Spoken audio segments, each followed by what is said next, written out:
Hello, this is Father Matthew Schneider, and I want to be open about a part of my life that I haven't really talked much about before.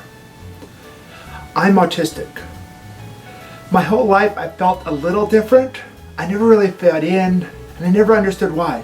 I was a good student, passed all my classes, got into engineering, did okay there, but I was never cool. The biggest trouble I got in as a kid was when I got grounded for 2 weeks for being out late at a chess tournament. And there were always certain signs that in themselves don't necessarily mean I'm autistic, but put together kind of point in that direction, such that I would have been investigated, would have been probably diagnosed back in the 80s as a kid if the criteria then were the same they are now. I was picked on, I had bad handwriting, and I always kind of had little things like that that just were a little off that would have pointed towards an autism diagnosis. And I think when we talk about the growth of the numbers who are diagnosed with autism, we have to think of cases like my own.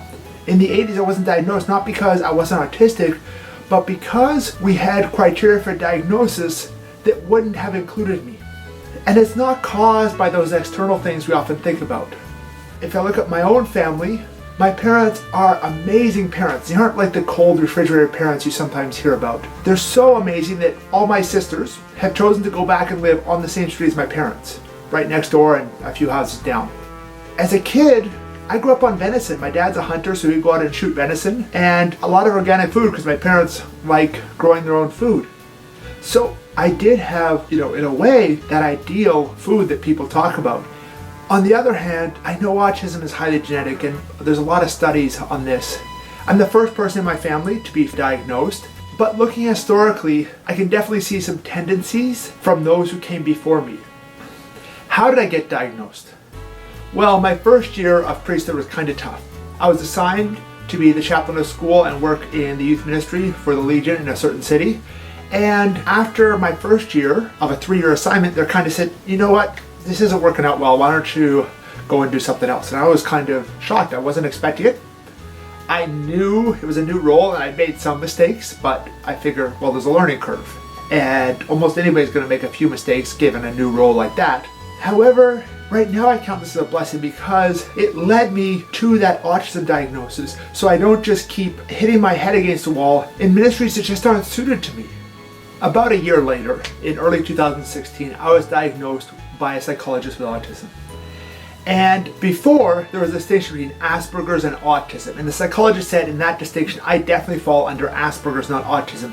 But in the most recent diagnostic manual, it changed it so that all of that is autism spectrum disorder, ASD as it's sometimes called.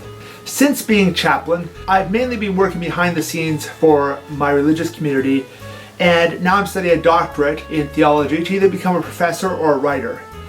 Among priestly ministries, I think these are more suited to an autistic, at least to me, who is a very intellectually driven autistic, in the sense that in the seminary, my nickname was Schneiderpedia after Wikipedia or encyclopedia, because I tend to remember tons and tons of facts. In the Legion, my superiors have been helpful throughout this whole process, and when I brought up the possibility of talking about this publicly, they were supportive and basically said, whatever I decide, they'll support me in that. Now, why am I coming forward today? Well, today is World Autism Awareness Day, and April is Autism Acceptance Month, so it's a good time. You probably mean more, why am I coming forward in the first place? Well, I think there's two main reasons. First, I realize the need to evangelize this segment of the population. We're about 1.5–2% of the population. We have a much higher chance of being atheists, a much lower chance of attending religious services on a weekly basis. I've not seen statistics specifically about Catholics in that regard. So we need someone to reach out to that community to inculcate the gospel to the autistic mind so that other autistics are attracted to the truth of the gospel, the truth of Jesus Christ, our Savior. In the same vein, I think a lot of those who are already in the church, both autistics and their families, would appreciate the help that someone who is a priest and is also autistic, and openly so, might be able to provide them.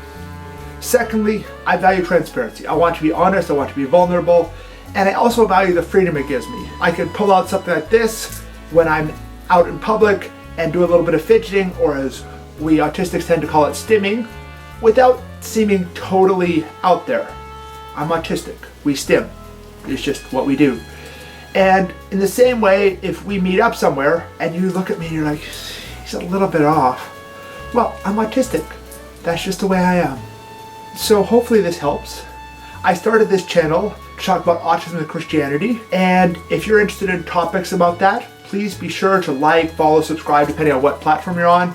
I plan to do future videos on how to pray as an autistic, liturgy for autistics, understanding Christian theology using autistic logic, and other enculturations of the gospel to the autistic mind. Also, the shirt I'm wearing is available for purchase. The link will be down below. And I have a similar one that's autistic and Christian with the Christian fish on it instead of the papal flag. Thank you for watching, and I hope to see you soon.